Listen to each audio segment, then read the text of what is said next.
what we see today, it will not stop without clearly calling out the UAE to stop funding the RSF and to stop the RSF from committing these atrocities.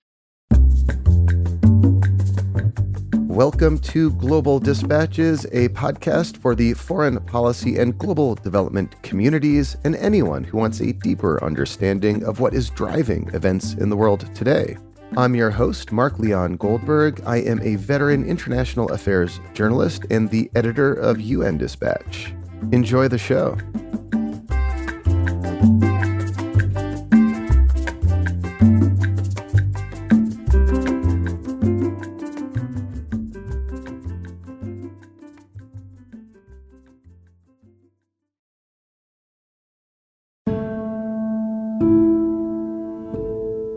About a year and a half ago, I published an episode of Global Dispatches titled "A Genocidal Massacre Is Looming in Darfur." At the time, the paramilitary Rapid Support Forces had conquered nearly all of Darfur in western Sudan, except for its largest city, Fasher. The RSF was laying siege to the city in preparation for an assault, and everything we know about how this group operates suggested that if Fasher fell, a mass atrocity would follow. Earlier this month, as it became apparent that the RSF was poised to launch its final assault, I published another episode explaining what was at stake. On October 27th, Fasher fell. And now, hundreds of thousands of civilians are trapped in the city and are being systematically killed.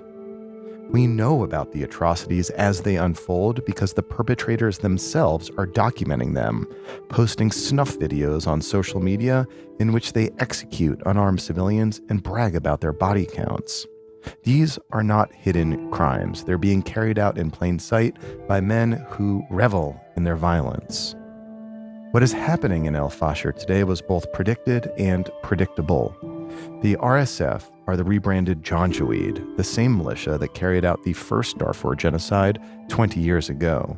And since Sudan's civil war began in April 2023, every city in Darfur that has fallen to the RSF has become the site of ethnic massacres and credible accusations of genocide. Now, the largest city in the region and last bastion of resistance has fallen, and a major mass atrocity event is underway.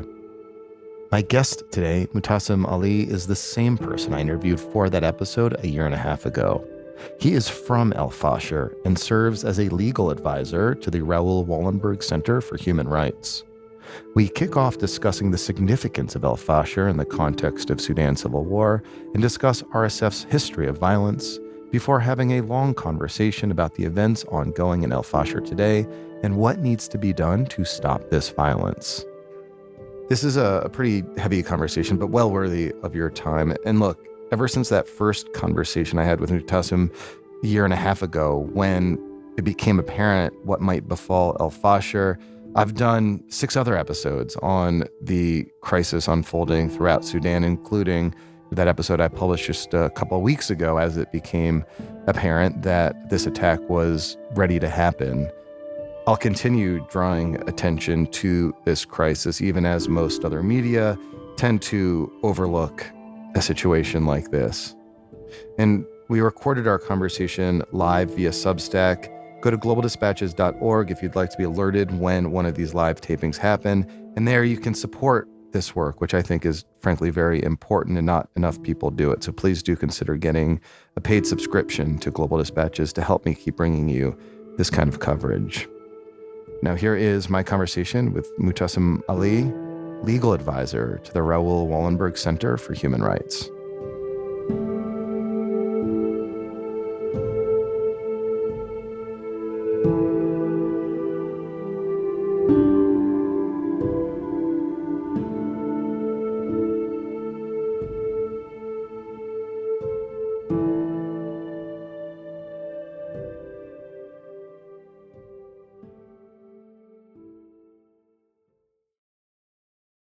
Before we discuss what's happening in Fasher right now as we know it, you're from there. Can you just describe the place for us?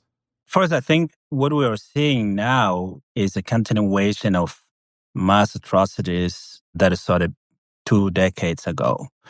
It never ceased. We've seen this time and again across Darfur. And so this is really a continuation of atrocities on our watch.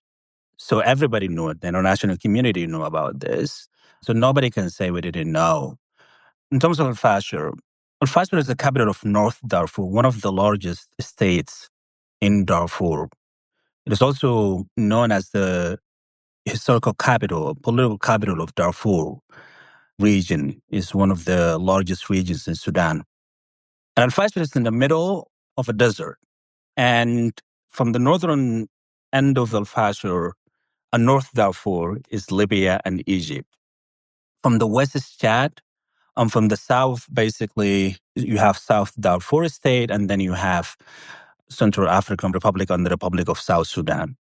And I'm saying this is to describe that when things are happening in Al-Fasher, there is nowhere for people to flee. And so it is in the middle of nowhere. And it's where people have fled to as other cities and parts and villages were kind of being toppled and conquered and attacked by the RSF. Absolutely. And so during the 2 decades ago's genocide and atrocities, a lot of people from the suburbs of Al-Fasher and areas outside Al-Fasher were displaced, and they sought refuge or shelter in the city of Al-Fasher. And so there were three main internally displaced persons camp around Al-Fasher. We have the Zamzam IDP camp, internal displaced persons camp in the south. And we have the Abu Shok, one of the largest in the north, along with the Abuja IDP camp. This is all in the northern part of Al-Fasher. And so Al-Fasher was and I say was because no longer, a host of hundreds of thousands of internally displaced persons. And so when it was attacked, a lot of people were trapped. And so a lot of people dug trenches in the city itself. People displaced from Abu Shokan from the north, Abuja camp from the northern east of the city, and Zamzam IDP camp from the south. Some of them, of course, went to Tawila. We'll talk about it in a bit. But a lot of displaced persons basically went to the city itself and dug trenches where they were caught by the RSF in the last couple of days. And ahead of that, of course, there was this long siege as well that preceded for many, many months the RSF's outright attack on El Fasher.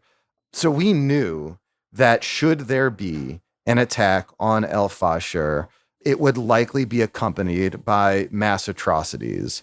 The RSF, this paramilitary militia, are the remnants and the successor to the Janjaweed, which was one of the perpetrators of the first Darfur genocide.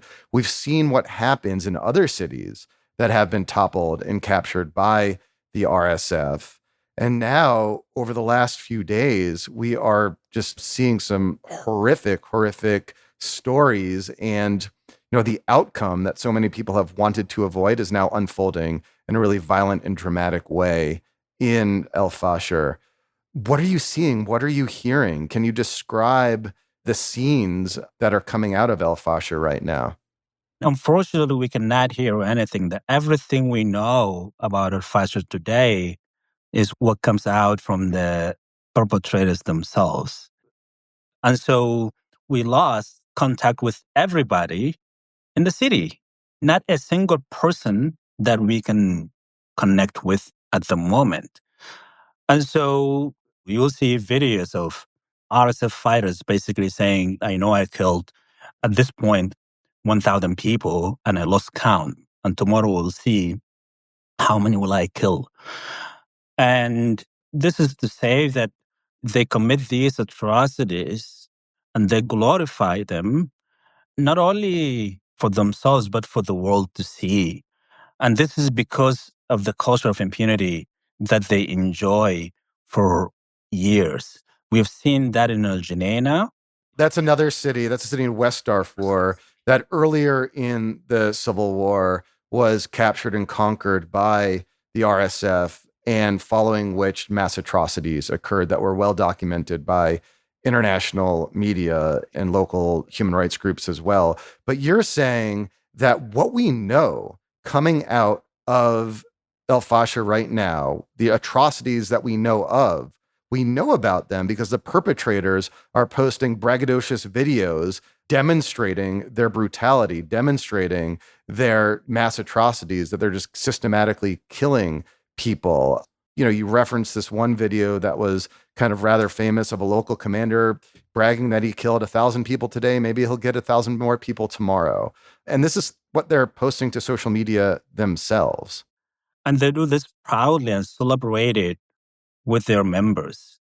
And what this does is basically inspire other field commanders to do the same. And so now we have about 200,000 people remaining in the city. And we do not know what about their fate. And so this is where we are today. But we know that the RSF and their fighters made their intentions clear, that we have no mercy and we're here to kill. Can you, and this might be difficult, and feel free to say no, describe one of the videos that you've seen? Quite frankly, 4 days ago, I stopped watching those videos I didn't want to watch because they were just a lot and horrific and traumatizing to recall the videos. But I can say that within 20 seconds, a soldier killed more than 30 people, basically civilians begging for their lives, not to be killed. But then they were executed. And there were dozens of videos. And so I stopped watching those videos because I knew some of the people, some of them are friends, relatives, and I just didn't want to see them. Yeah, I'm sorry. There's also been reports by the World Health Organization and others. I saw confirmed by the UN's top humanitarian official, Tom Fletcher, who spoke about this at the Security Council today, a massacre that unfolded in a hospital. Nearly 500 people were systematically killed, some, shot to death in their hospital beds. Right. And so the RSF during the 18 months siege prevented anything, food, medical assistance from getting in there. On top of that, during the last 18 months, the civilians on Al-Fasher were suffering from daily shelling. And so people lost any ability to resist the killing machine. Many of them were injured. They were in hospital. They could not even escape, right? And so basically they were just waiting for their execution. And even those who may have the ability to escape, they could not go anywhere because the RSF constructed a berm around the city, making the escape completely impossible. So in addition to like those social media posts that we discussed, there's also been some satellite imagery that has confirmed the scale of these atrocities. The Yale Humanitarian Lab, for example, examined satellite imagery. And I mean, I saw it was awful. You could see just blood splatter from satellites in space lining roads fleeing the city. Pools of blood. And by the way, Al-Fashir is like a desert area. And imagine how many people will have to be killed so that you see pools of blood visible from satellite imagery. This is just to demonstrate the scale of atrocities and the killing of people. And the idea is that not to leave anyone alive. This is what they used to say in days and months preceding the attack on Al-Fashir, because RSF soldiers and using social media platforms that nobody in Al-Fashir is a civilian. All of them are fighters, and therefore we will kill them. So those who, are trying to escape and the few who have managed to escape have fled south to Tawila. Can you just describe that journey? So Tawila is about 60 kilometers away from Al-Fashir. And the whole area is controlled by the RSF. Many of the people who managed to escape were completely lost their ability basically to walk. They're weak because of, months of siege and the spread of disease. There are no transportation, but somehow ended up in Tawila. Surely, from some of the information that we received in the last 2 days or so, there were a lot of people that are dead on the road on the journey to Tawila, women, men, and children.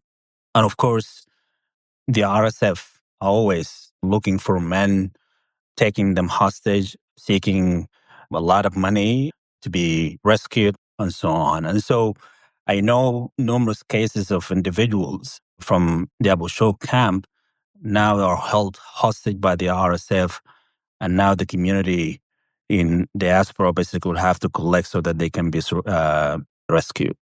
It sounds like, from what you're describing and from the media reports I've read, that the RSF is basically running an extortion racket, trying to force payment of people that they've kidnapped to release people that they've kidnapped, or else they'll just execute them. And they seem to have executed plenty of people on that road to Tawila. You and I have been covering, sadly, I as a journalist, you as a legal scholar, events like this in Sudan and elsewhere. And it eventually emerges that some of the most reliable accounts of what's happened in a mass atrocity are from those who've managed to escape it. And I have to imagine that Tawila is going to be the place where those who have escaped what's happening in El Fasher will wind up.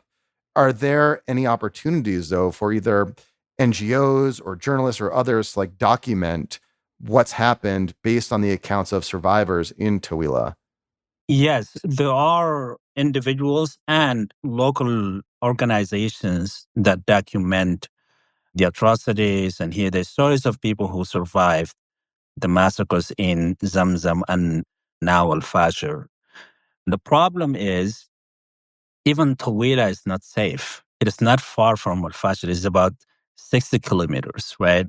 And this is the worry at the moment. Now that the RSF took over Al Fasher, we don't know where will be the next destination, but I can tell you for sure, Al Fasher is not the last stop. And sorry, it's worth just pointing out that Tawila is not under control of the RSF at the moment. Tawila is not under control of the RSF, and it is not under control of the Sudanese armed forces. It is under control of an armed group called the Sudan Liberation Movement under the leadership of Abdul Wahid Ahmad al-Nur, who's not a party to the conflict. Basically, he says he's neutral and he's not taking side at all. And that's part of the reason why Tawila and other areas under his control are safe haven, at least at the moment, for displaced persons. But how will that continue? We don't know. And this is exactly the reason why I think there's a call for action here, that we need to prevent this and we need to stop this. You and I spoke about a year and a half ago as, RSF was surrounding El Fasher, knowing full well what would happen if RSF indeed took El Fasher. We're seeing that unfold now. Why wasn't that attack stopped? Why did the RSF feel compelled to want to take this city? And what can be done now to prevent massacres from unfolding even further? Well, I mean, for the RSF, of course, it has major political interest in capturing the whole western part of the country, at least, supported by its regional backers. And here I call the United Arab Emirates, has been providing assistance, military and financial assistance to the RSF throughout this conflict from 2023 until now, and probably even before that. And so the RSF has the means to continue this for as long as they want to. But I do think that the reason why this has not stopped is because the impunity that they enjoy.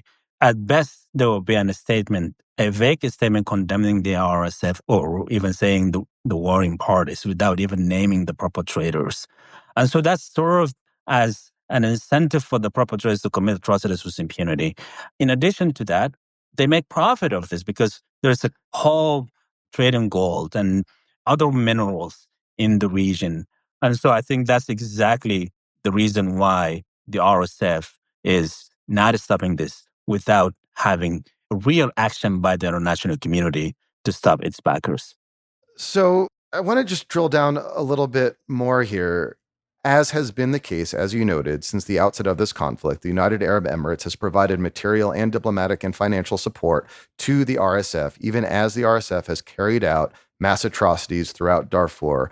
The UAE has repeatedly denied this, but there has been a preponderance of evidence demonstrating, in fact, that they are providing arms and support to the RSF. What can be done in the immediate term in the context of this mass atrocity unfolding in El Fasher to perhaps exert at least some leverage over the UAE to get them to rein in their proxies and the RSF in Darfur and El Fasher? What we see today, it will not stop without clearly calling out the UAE to stop funding the RSF and to stop the RSF from committing these atrocities. And the countries that can do this, the United States, the United Kingdom, France, all the members of the UN Security Council, all of these states have robust defense and security partnership with the United Arab Emirates. They're selling arms. They consider the UAE a major regional actor. And so there is like a leverage there that they can use to stop the UAE from funding the RSF, but also to call on the UAE to stop the RSF from committing these atrocities. That's really the only thing I think at this point in time to stop the atrocities. The whole conversation about peace and the negotiations would be pointless so long as the perpetrators continue to receive the funding necessary and the arms to continue the war and commit these atrocities. So, you work for the Raoul Wallenberg Center for Human Rights. Raoul Wallenberg was a Swedish diplomat who was posted to Hungary during World War II and used his position as a diplomat to rescue thousands of Jews from the Holocaust. He did things like print fake passports so that they could escape, shielded people in Swedish government, Swedish diplomatic and consular offices. One person that he rescued ended up being a member of Congress, Tom Lantos. And to this day, the only non-American whose bust is featured in the United States Capitol is Raoul Wallenberg. Wallenberg was disappeared. No one ever knew what happened to him. He was presumably captured and killed for his efforts to rescue these Jews. So I'm wondering, who are the Raoul Wallenbergs in Sudan today? And how can we support them? Unfortunately, I do not see Raoul Wallenbergs in Sudan. This is because at this point in time, the main actors with the ability to end the atrocities are the perpetrators themselves. Civilians have no place to make decisions at all, as pretty much the majority of the Sudanese people are now either displaced or refugees. And so I do not see that the solution can come from within. And that is part of the reason why I think the international community and regional actors are the saviors, at least for now, to rescue what is left and to save at least some of the Sudanese trapped in Al Fasher and other cities that are facing systematic atrocities by the RSF and other actors in the country. Mutassim, thank you for your time. My heart breaks, and I hope that, your family, your friends are okay. Thank you for speaking with me. Appreciate it, Mark. Thanks a lot for taking the time to interview me.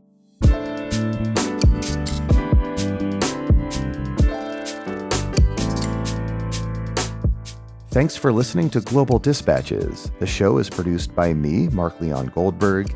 It is edited and mixed by Levi Sharp. If you are listening on Apple Podcasts, make sure to follow the show and enable automatic downloads to get new episodes as soon as they're released. On Spotify, tap the bell icon to get a notification when we publish new episodes.